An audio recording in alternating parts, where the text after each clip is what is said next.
Today I want to talk about what I consider to be the best kept secret in all of Congress, which is called constituent advocates or caseworkers.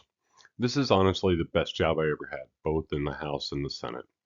I was always amazed that people would call and leave messages and complain, but not knowing what we actually do for constituents. A constituent advocate is someone that is nonpartisan that will help you with any problem with the federal government. If your tax return has been sitting for several months, if the VA is giving you the runaround, if Social Security hasn't paid you and you need an emergency passport, then you can have a constituent advocate work on your behalf to solve your problems free of charge.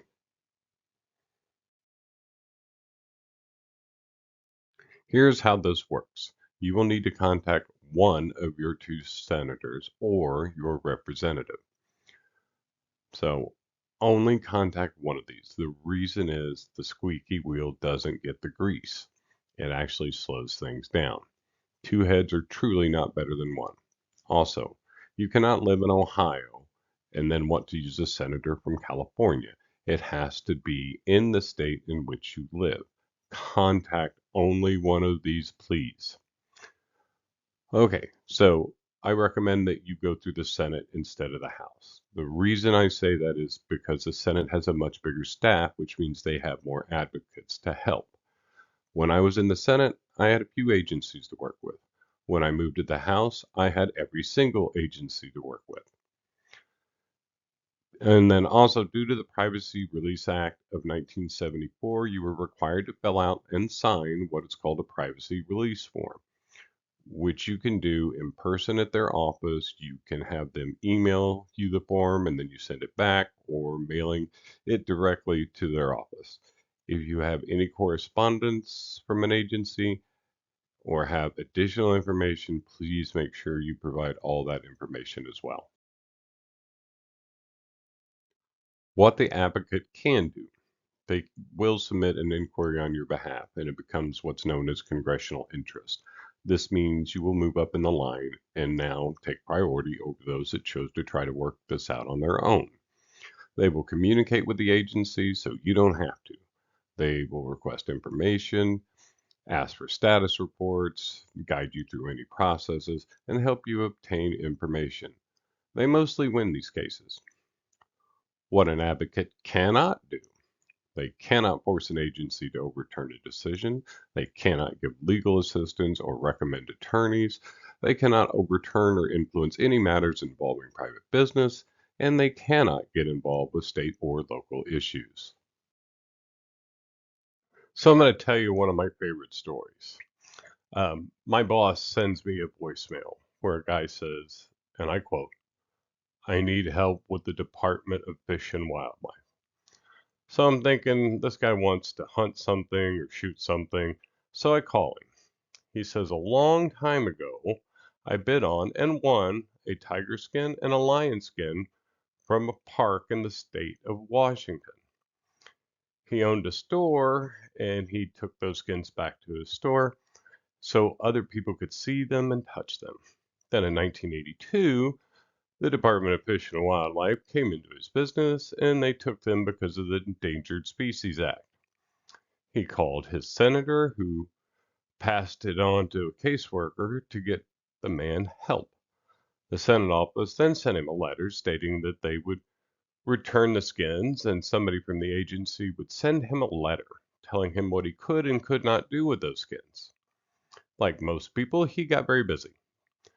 So, with that, 40 years later, he calls us.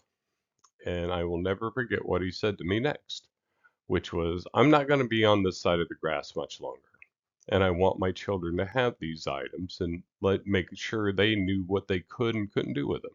To be honest, I had no idea what to do, but I told him I would figure this out. I read the Endangered Species Act, then I called Fish and Wildlife, never got a response. So I began calling the Department of Interior, and after leaving several messages, I finally got a call back. I explained to this nice young lawyer what was going on, and she was as clueless as I was. So she was going to look into it. About a week passed, and she called back and told me the reason he did not receive the letter was one, the senator was deceased, and two, the guy that was going to send the letter also passed away, and all of his stuff was thrown in a box and nobody took it over. The good news was it got up to the Department of Interior Inspector General and the Solicitor General, who got together and sent me and the constituent the letter. He was amazed that we were able to have a 40-year-old issue finally resolved, and it was free of charge. I got a call from a super nice lady, and she had a problem with both the IRS and Social Security.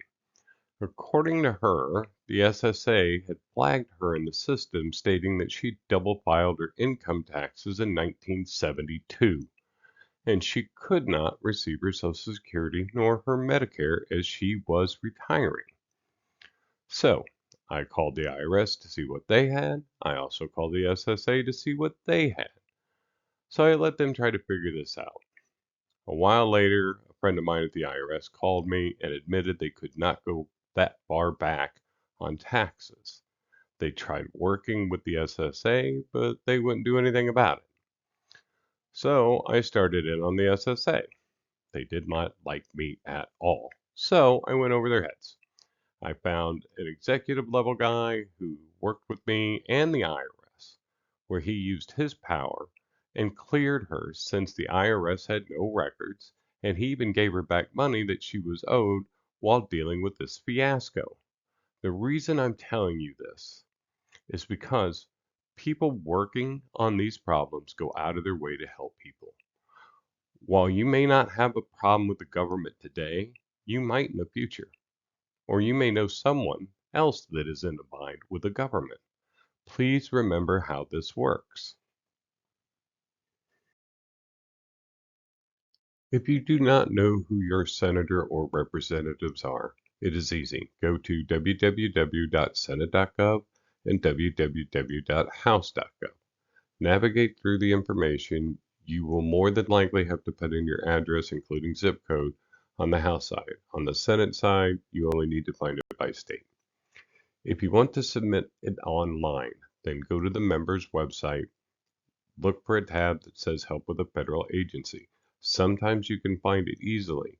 If not, use the search feature and type in Help with a Federal Agency.